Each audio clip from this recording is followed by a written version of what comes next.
عمر بھائی، ہم سب جہاد کرنا چاہتے ہیں، لیکن جہاد کا وقت کب آئے گا؟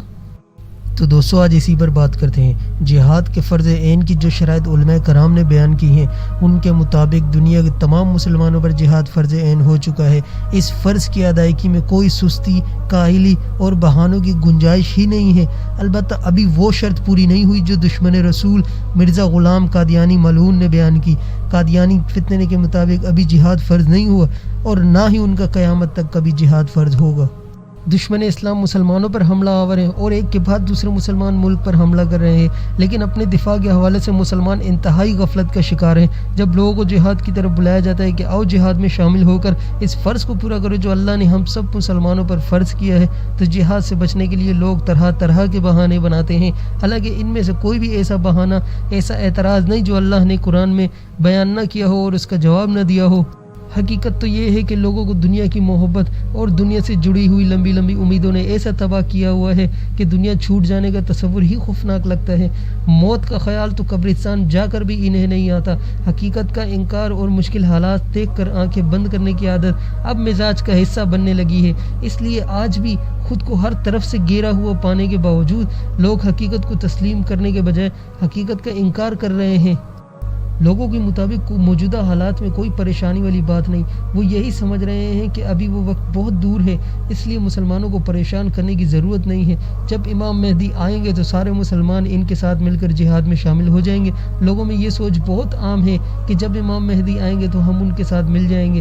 یہ بات کہتے ہوئے وہ حضرت مہدی کے وقت کے حالات کا سامنا نہیں رکھتے اور دنیا کفر کے مسلمانوں کو مٹانے کا عزم کیے ہوئے ہوگی، جو ساری دنیا سے بغاوت کر کے صرف اللہ کے نظام کے لیے ساری سر دھڑ کی بازیاں لگا رہے ہوں گے۔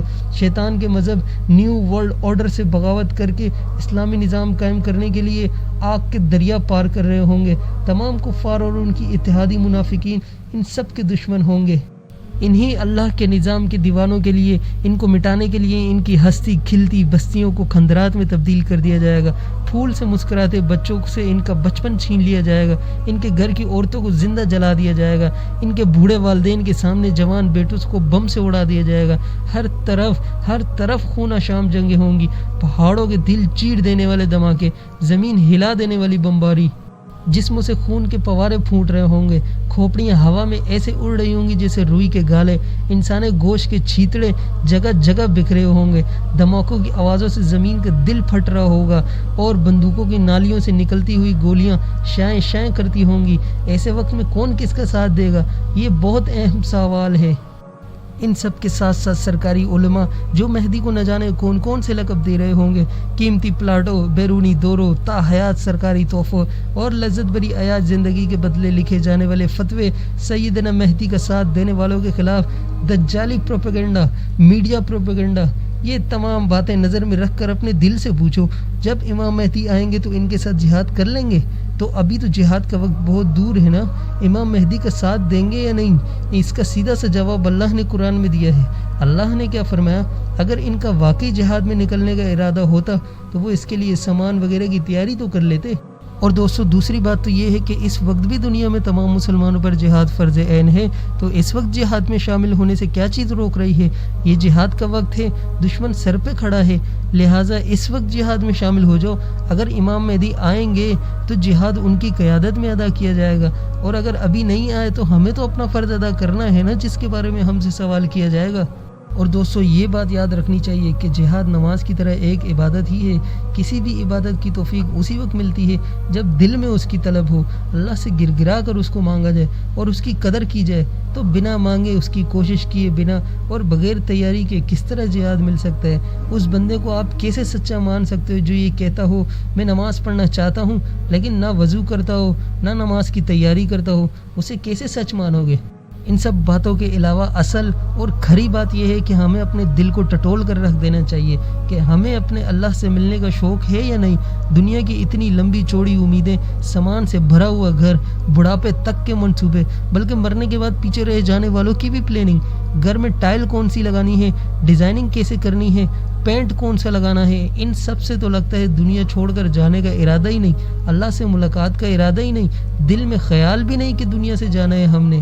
یہ سب کفار کریں تو کریں کیونکہ ان کا مقصد ہی دنیا ہے، لیکن مسلمانوں کو تو مقصد دنیا نہیں ہے۔ ہم تو وہ امت ہیں جس کے ہر فرد کو پیٹ کاٹ کے اسلحہ خریدنا چاہیے۔ ہوشیار وہی ہے جو مصیبت میں گرفتار ہونے سے پہلے سیفٹی کا سوچ لے اور تیاری کر لے، جو جنگ سے پہلے جنگ کی تیاری کر لے۔ بھائیوں، آج جو ہمارے ملک میں مجاہدین ہیں، ہمیں ان کی قدر کرنی چاہیے۔ وہ وقت دور نہیں جب محلے والے کہیں گے کاش کوئی ہمارے علاقے میں بھی مجاہد ہوتا جو ہمارے گھروں میں گھسنے والے ان فوجیوں کو پکڑ کے باہر نکالتا، ان بھیڑیوں کے جبڑوں میں ہاتھ ڈالنے کی ہمت تو کرتا۔ عراق میں نہیں دیکھا کیا ہوا؟ مسلمانوں کے محلے کا گھیراؤ کر کے ان کے گھروں سے سب کچھ لوٹ لیا جاتا، ساری عمر کی کمائی، عزت، جان، مال سب کچھ تباہ کر کے چلے جاتے۔ ہزاروں کی آبادیوں میں ایسا کوئی مسلمان نہیں تھا جو ان فوجیوں کے سامنے اسلحہ چلانا جانتا ہو، کیونکہ سیکھا ہی نہیں تھا۔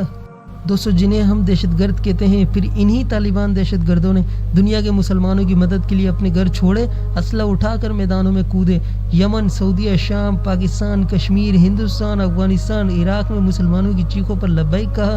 پھر وہ وقت آیا کہ عراق کے عام شہری انہی مجاہدین کو گھروں میں پناہیں دینے لگے، ان کے لیے کھانے کا بندوبست کرنے لگے۔ پھر ان مجاہدوں نے وہ مثالیں قائم کی کہ آج عراق کے مسلمان ان مجاہدین کی راہوں میں پلکیں بچھاتے ہیں۔ لہٰذا دوستو، برا وقت آنے سے پہلے ہم پاکستان، ہندوستان کے مسلمانوں کو چاہیے ان طالبان مجاہدوں کی قدر کریں، ان کی مجاہدین کی قدر کریں۔ میڈیا نے آپ کے ذہنوں میں ان مجاہدین کے خلاف زہر بھر دیا ہے، جبکہ یہ حقیقی خیر خواہ امت ہیں جو آپ کو دشمن کی چالوں سے بچانے والے ہیں۔ وقت سب کھرے کھوٹے الگ کر دے گا، وقت سب بتا دے گا کس کے دل میں پاکستان، ہندوستان کے مسلمانوں کا درد ہے اور کون ہے جو ان کو لوٹنا چاہ رہے ہیں۔